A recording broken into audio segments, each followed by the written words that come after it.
शादाब कैसे क्रिकेटर हैं, सुनिए सकलेन मुश्ताक की ज़बानी। सकलेन माजी में दामाद शादाब के बारे में क्या कहते रहे। कौमी टीम के ऑलराउंडर शादाब खान के निकाह के बाद सोशल मीडिया पर उन्हें और उनके ससुर मायानाज क्रिकेटर सकलेन मुश्ताक को मद्दाहों की जानिब से मुबारकबाद दी जा रही है। इसके साथ ही शादाब की शादी के तनाजुर में सकलेन मुश्ताक की माजी की एक दिलचस्प वीडियो भी शेयर की जा रही है, जिसमें वो शादाब की परफॉर्मेंस की तारीफों के पुल बांध रहे हैं। वीडियो में शादाब खान के ससुर सकलेन मुश्ताक शादाब की जारिहाना बैटिंग की तारीफें करते हुए कहते हैं कि तुम तो बॉलर थे, तुम्हें क्या हो गया है, इतनी अच्छी बैटिंग कर रहे हो। उनका कहना था कि शादाब दुनिया के बेहतरीन ऑलराउंडर्स में शामिल हो सकता है। थोड़ा सा अपनी लाइफ में डिसिप्लिन लाए, तकनीक के लिहाज से थोड़ा सा खुद को मजीद पॉलिश कर ले।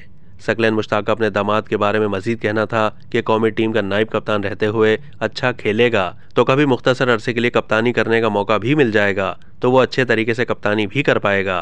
मगर ये बात तो तय है कि अगर इसको जिम्मेदारी दी जाए तो जिम्मेदारी से इसकी क्रिकेट में मजीद निखार आ जाता है।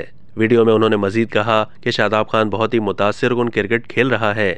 मेरी दुआ है कि अल्लाह ताला इसको बहुत इज्जत दे और पाकिस्तान का नाम रोशन करे। याद रहे कि सकलेन मुश्ताक का ये वीडियो बयान शादाब खान के निकाह से पहले का है, जो निकाह के ऐलान के बाद दोबारा सोशल मीडिया पर शेयर किया जा रहा है। अब तक के लिए इतना ही। मजीद मालूमात के लिए डेली जंग के यूट्यूब चैनल को सब्सक्राइब कीजिए।